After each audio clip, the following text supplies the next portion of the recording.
such a sacred,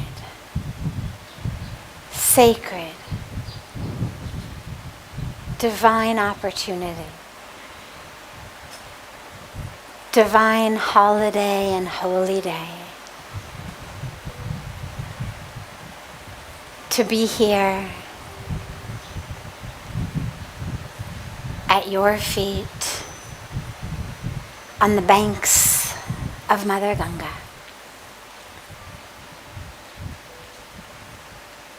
Joining with our family all across the world.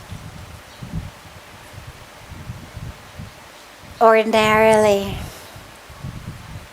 we'd have so many of you here with us, either here with us in Rishikesh or here with us in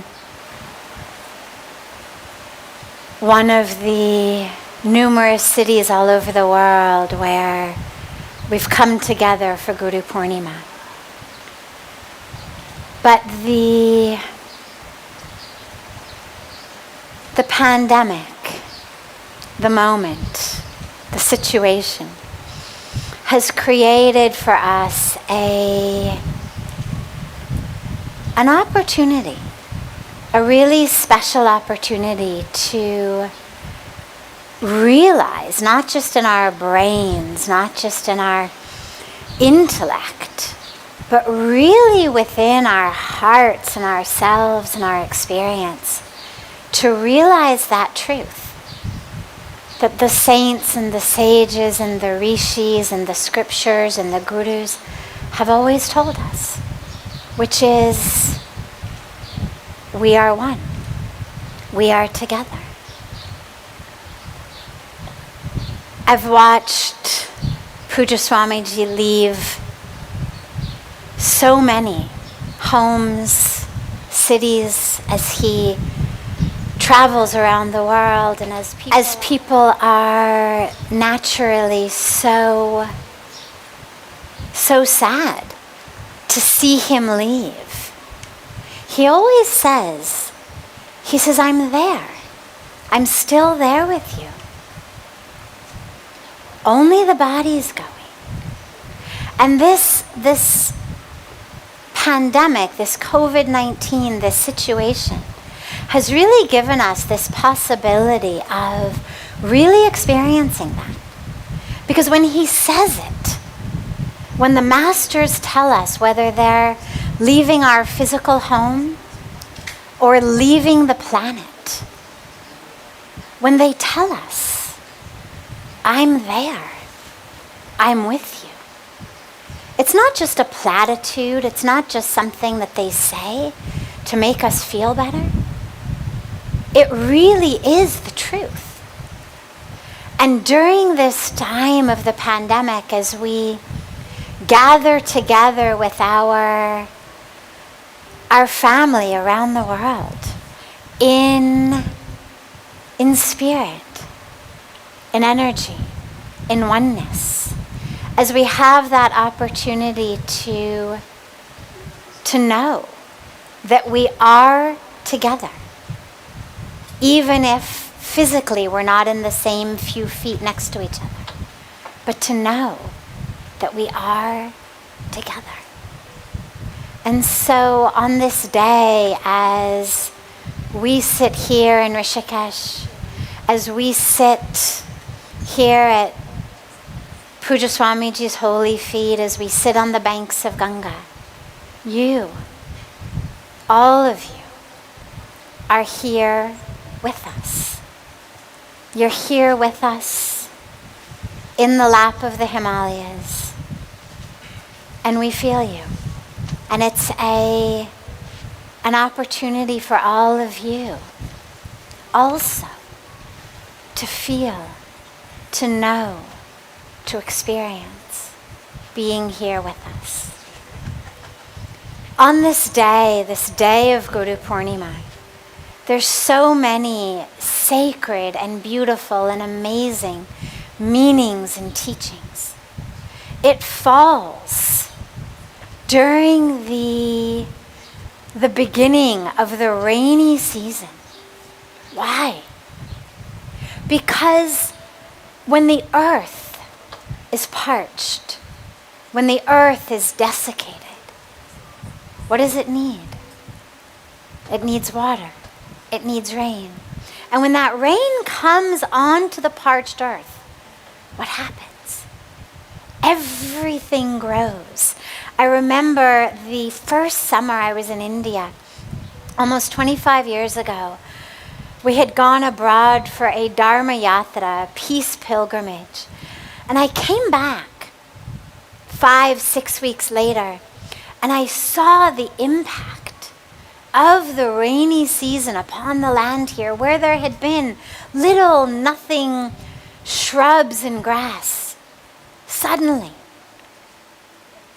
there were massive trees and growth. It was like the entire world had come alive in just a few weeks. That's the power of the monsoon rain on parched earth.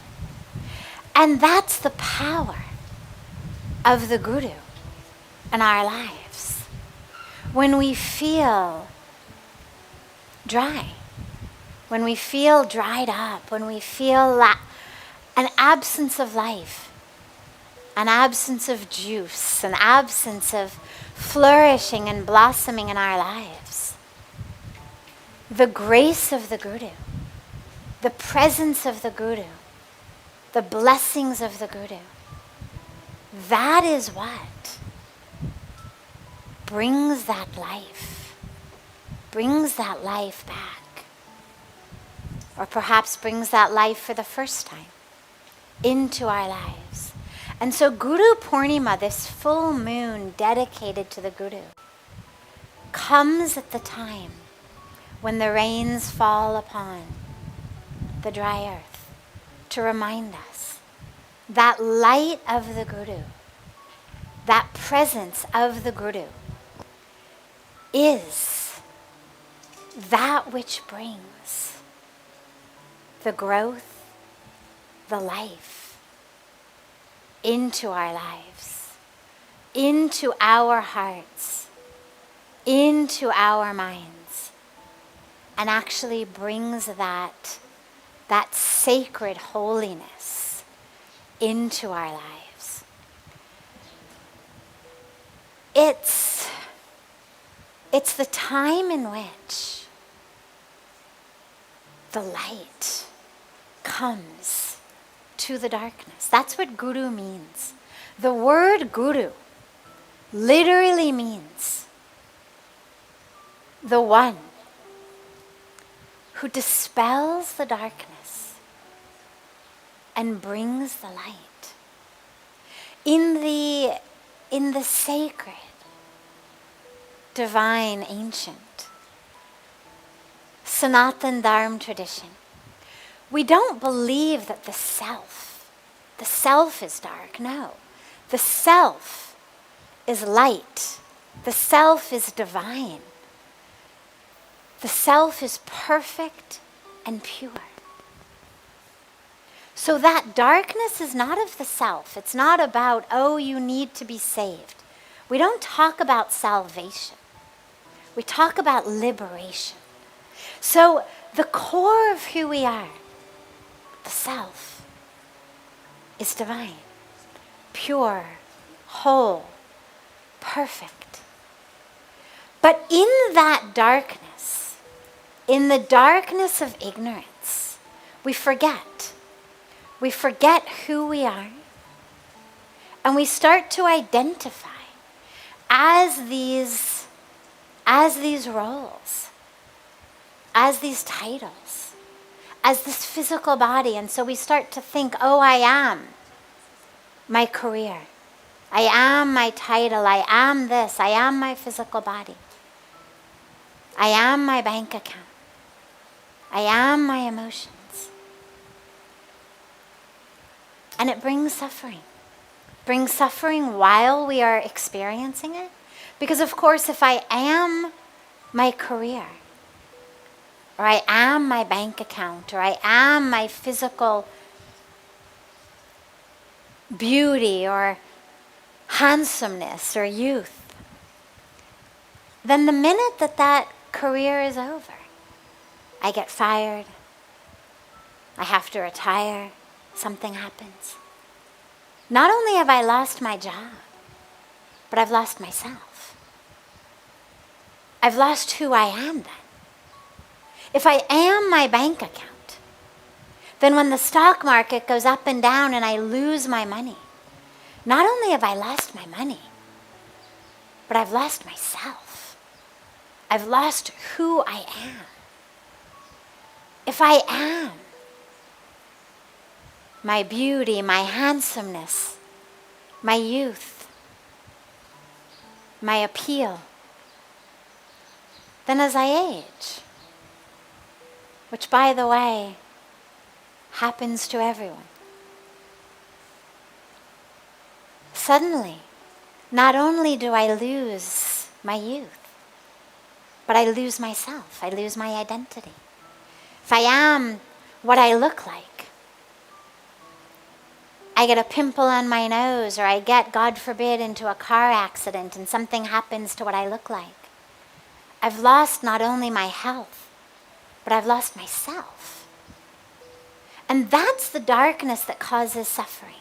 Because when I identify as these external things, then my whole life is spent trying to make sure that my career, that my title is the highest, is the best, that my bank account is the fullest, the best, that my physical looks are the best. And all of that suffering, that's where greed, anger, competition, it's where all of that comes from. Because then suddenly it's all about, why does this one have more than I do?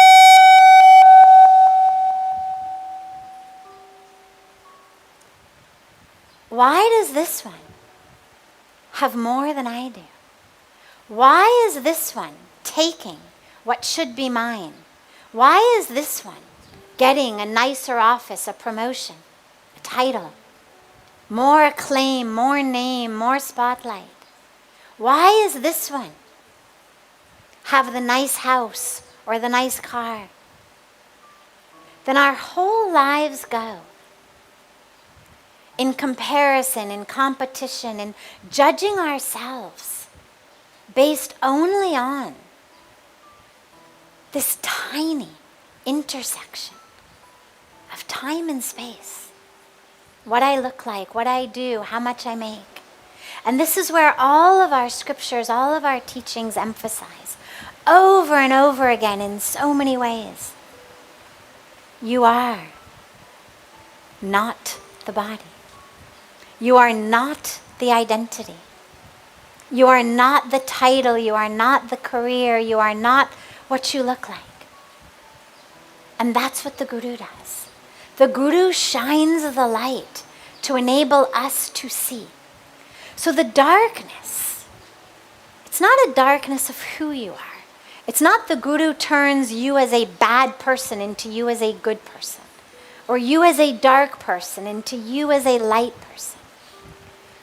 You are light. You are divinity. You are whole, are infinite. The Guru allows you, shows you, teaches you to see that. That's why the Guru is the one who removes that darkness and brings the light. The Guru is the one who usually, metaphorically, sometimes literally, Puja Swamiji speaks of his Guru slapping him once, 21 times in a day. For us, the slaps are metaphoric, not physical. But the Guru is the one who slaps you into realizing that's not who you are. Hey, wake up. Get out of your ego. Get out of your ignorance. Get out of your stuckness. Stop identifying as that role, as that title, as that relationship, as that bank account, as that history, as this one's mother-in-law, this one's daughter-in-law, this one's this one's that. Because that's where all of the problems come. I do so much. I'm giving all the time. I'm always sacrificing myself. I'm always the one loving, serving, giving, caring, surrendering. Why always me? And the Guru is the one who slaps us, metaphorically, into realizing, get out of that, wake up. That's not what you're here for. You're not here just to figure out the nuances of this relationship or the nuances of this company or this career. You're here to experience the light, the truth, the infiniteness of who you are through what you do. To see that light within yourself. And that's what the Guru does. When we speak about the light of the Guru, it's not that the Guru sits there with a flashlight on himself or herself saying, look at me. The light of the Guru is a light that gets shined upon us by the Guru. The Guru is showing us the divine within ourselves. So many people ask, but do I need a Guru?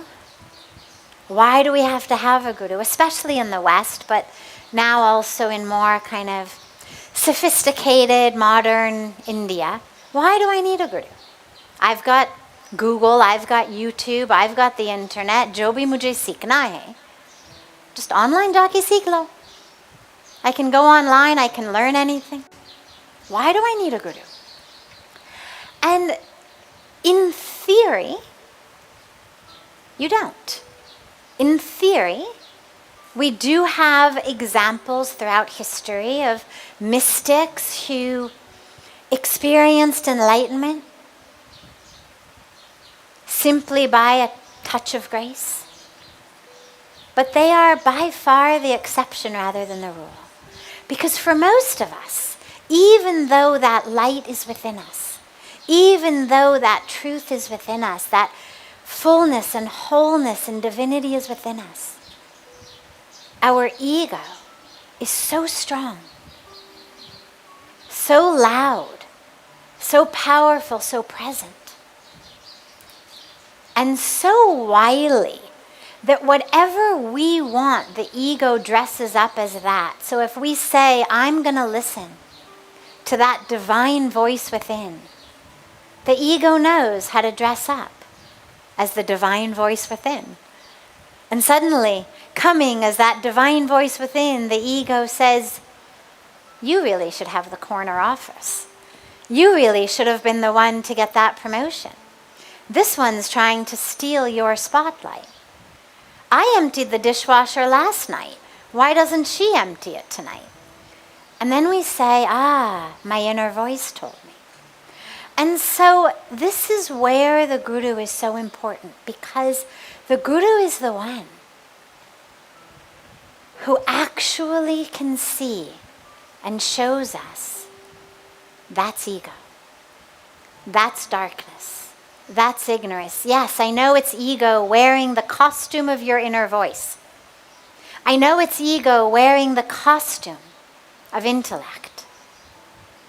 But trust me, it's ego. And so we need a Guru as long as we have ego. As long as there is a voice within you that's attached to the darkness.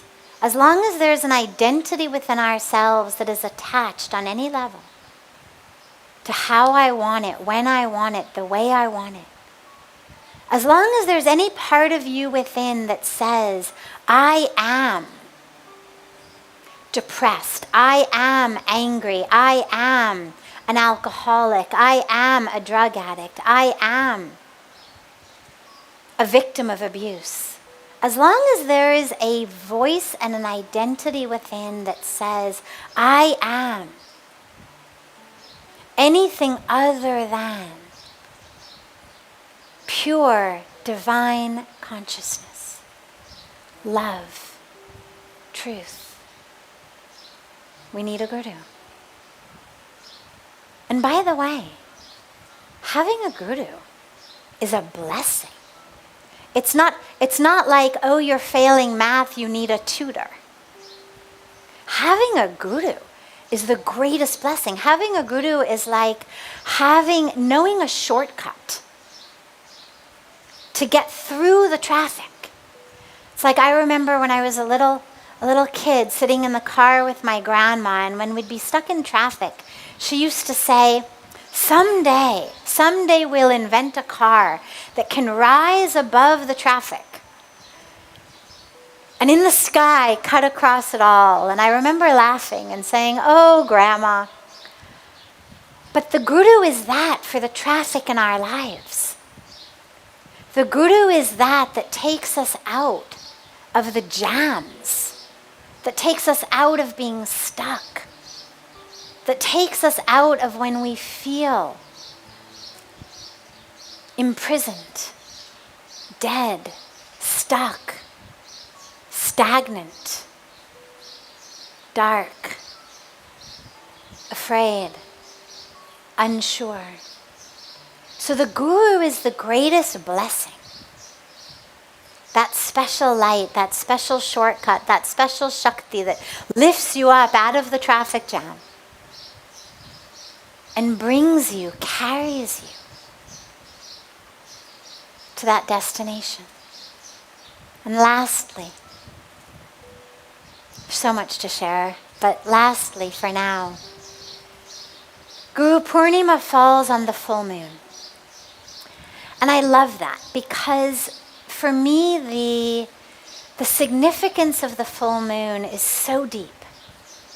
We look up at the moon and we say, oh my God, the moon is so beautiful. The moon is so light. The moon is the one who shows those who are lost in the jungle, shows them home. The moon shows the sailors out on the ocean how to get back to land. The moon, so beautiful, so bright. Yet, the moon actually is just a piece of rock. The moon doesn't generate light. In fact, the moon is a piece of rock very much like the rock of the earth. What makes the moon so special is that the moon, unlike all of the other pieces of rock floating or whizzing in the atmosphere, the moon has figured out how to come into such beautiful alignment between the sun and the earth that the moon, at the time of day when we don't have any light, at the time of day when the sun is on the other side of the earth, when we are shrouded in darkness, the moon is there to reflect the light of the sun onto us and to bring us light in the middle of the darkest of nights. And the moon is never full or half. The shape of the moon never changes. All that happens is the moon goes in and out of alignment. When the moon is in what we call full moon, it's perfect alignment. She's come into perfect alignment. And every bit of the moon, every bit of the surface of the moon is used to reflect the light of the sun. It's what we call a full moon. When we have what we call a new moon, a moonless night, all it means is she's not able in that moment to reflect the light of the sun until she gets back in alignment. And I love the metaphor so deeply because in our lives, we want to be light. We want to feel light, we want to experience light. And a lot of us want to share light with others. We want to bring light to others. And the moon shows us the way. It's not about I have to get this degree or this certificate. I have to become this. It's all about I have to get into alignment between the light of the divine that is always shining, and the world around me. It's not about how can I generate that light. It's not about how can I become the one creating the light. The light is there, God is there, grace is there. All we need to do is align ourselves with it, like the full moon, so that every aspect of us, every minute and every moment is used to reflect that light onto the world around us. And the beautiful benefit of that is we become the first recipients. When we align ourselves with the light of the divine, with the light of the Guru, we become filled with that light. That light transforms us within us. So where the moon reflects the light only from the surface, we actually feel, become, and reflect the light from deep within ourselves, not just on the surface. And so in your life, if you feel like you're in a dark phase, in a lightless phase, ask yourself, not what degree or title or certificate do I need to get in order to become the light, but where have I gone out of alignment? And how can I get back in alignment? How can I connect myself to that light of grace that fills me, touches me, and then enables me to become that full moon from the inside out for the world, but the full moon that is full every day, not just once a month. And at this time, it's such a great honor and blessing and grace and gift to be here at the feet of our Divine Guru, Pujaswami Chidanand Saraswatiji, and to be able to have him not just bless us with his presence and his darshan, but also awaken, inspire, and enlighten us with his words.